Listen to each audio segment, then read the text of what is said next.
বান্দা যখন ফিরে আসে ভাইয়া, কেউ যখন তওবা করে, ভুল বুঝতে পারে, আবার নতুন করে আল্লাহর কাছে ক্ষমা প্রার্থনা করে, কসম খোদা আল্লাহ তাআলা ভীষণ খুশি হয়। হাদিসে আছে আল্লাহর কোনো বান্দা যখন তওবা করে, আল্লাহ তখন ফেরেশতাদেরকে বলে, আমার ফেরেশতারা 7 আসমান আর জান্নাত সাজিয়ে দাও। ফেরেশতারা জান্নাত সাজায়, আসমান সাজায়। ফেরেশতারা ডেকে বলে, রব্বুল আলামিন কি হলো যে কারণে আসমান সাজাইলেন, জান্নাত সাজাইলেন? রব্বুল আলামিন তখন বলে, আসলাহাল আবদু মাওলাহু, এক ভেগে যাওয়া গোলাম আজকে তার মনিবের সাথে সম্পর্ক ঠিক করে ফেলছে। আল্লাহ বলে, আমার এক গোলাম আমার থেকে ভাইগে গেছিল রে, অনেক দিন ওই আমারে সেজদা দেয় নাই, আজকে দিছে। অনেক দিন সে আমারে ডাকে নাই, আমি খুব কষ্ট পাচ্ছিলাম। আমার বান্দা আমার হাতে গড়া, আমার দেওয়া নাক, চোখ, কান, আমার দেওয়া জবান, আমার দেওয়া জিহ্বা, আমার গড়া বান্দা আমারে ভুলে আমার থেকে ছুটে গেছে। আজ আমার সেই ভেগে যাওয়া বান্দা আমার কাছে ফিরে আসছে। লাল্লাহু আশাদ্দু ফারাহান বিতাওবাতি আবদি, নবী সাল্লাল্লাহু আলাইহি ওয়াসাল্লাম বলেন, আল্লাহ তাআলা ভীষণ খুশি হয় বান্দা যখন তওবা করে। এজন্য যুবক ফিরে আসো, নওজোয়ান ফিরে আসো, নিজের ক্ষতি করো না।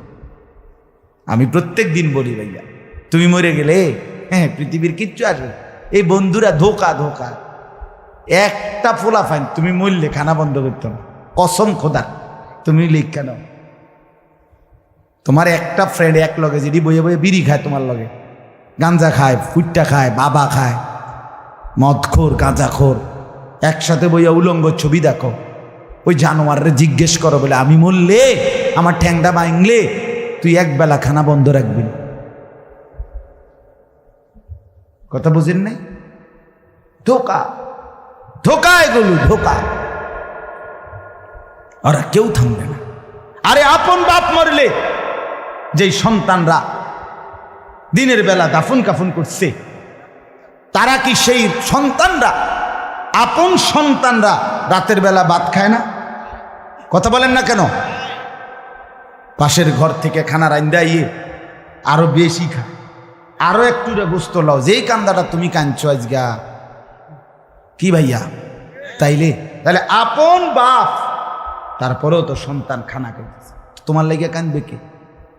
এর জন্য পৃথিবী আমাদের কারো জন্য থামবে না ভাইয়া, থামবে না। সামনের গাড়ি অ্যাক্সিডেন্ট করে, পেছনের গাড়ি অপেক্ষা করে না, পাশ কাইটা কাইটা চলে যায়। জ্যাম বাজ্যা গেলে আরো চিৎকার শুরু করে, আরে লোক মরে গেছে, আরে মরলে মরুক বেটা, রাস্তা ক্লিয়ার করতে কও। ঠিক কিনা বলেন না কেন?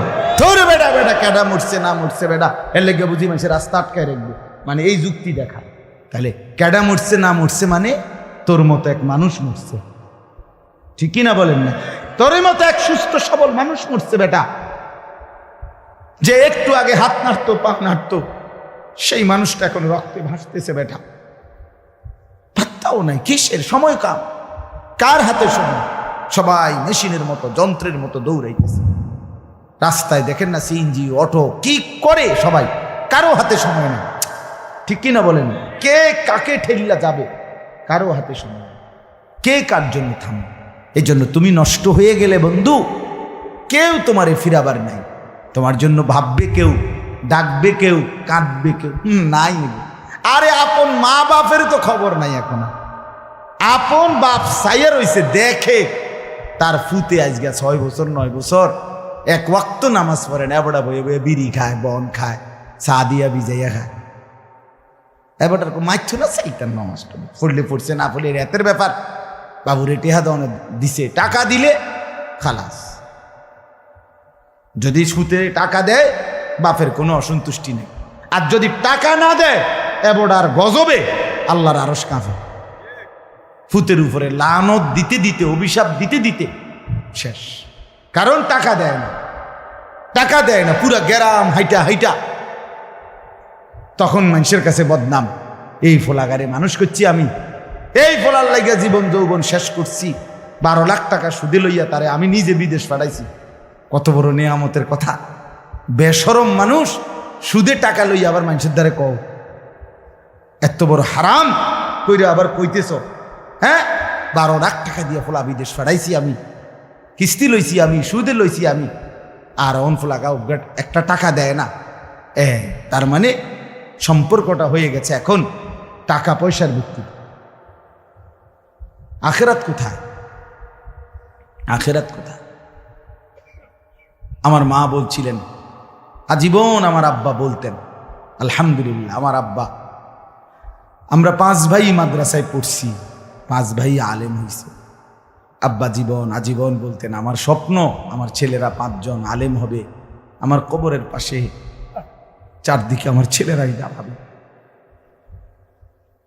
এই বছর আমরা ঈদের 2 দিন পরে বাবার কবরের সামনে মসজিদে গ্রামে মাহফিল করছি। আমি বয়ান করছি, আমার বড় ভাই বয়ান করছে, আমার ছোট ভাই বয়ান করছে, আমার আব্বার, আমরা 5 ভাই 3 বোন, আমাদের ছেলে মেয়ে মিলে আর আমার মা বাইচা আছে, আমরা মোট 45 জন। আমার বাবার বংশ, মা সহ, মা ছাড়া 44 জন, মা একজন 45 জন, একের গুণা 45 জন, 45 আলহামদুলিল্লাহ। একেবারে 45 জনের ছোট বাচ্চাটাও, একবারে 2.5 বছরের বাচ্চাটাও আলহামদুলিল্লাহ আল্লাহর নাম বলতে পারে। 2.5 বছরের মেয়েটাও ওই মজলিসে গেছে, আমাদের সবচেয়ে ছোট, সেও মাথায় হিজাব ছিল, আল্লাহর নাম রাখছে। দাদা ভাইয়ার কবরে দাঁড়াইছে, নানার কবরে দাঁড়াইছে। এই জন্য বললাম মা বাপদেরকে অনুরোধ করি সন্তানের প্রতি কদর করেন, সবাই মিলে ফিকির করেন, দেখেন আয়াতের তর্জমাটা শুনেন, তাইলেই কথা শেষ। আল্লাহ তাআলা বলেন 25 নম্বর পারা কোরআনুল কারীমের 43 নম্বর সূরাটার, এই সূরার 7টা আয়াত, ব্যাখ্যা লাগবে না, শুধু তর্জমা শুনেন, তাইলেই বুঝবেন। আল্লাহ বলেন 74 নম্বর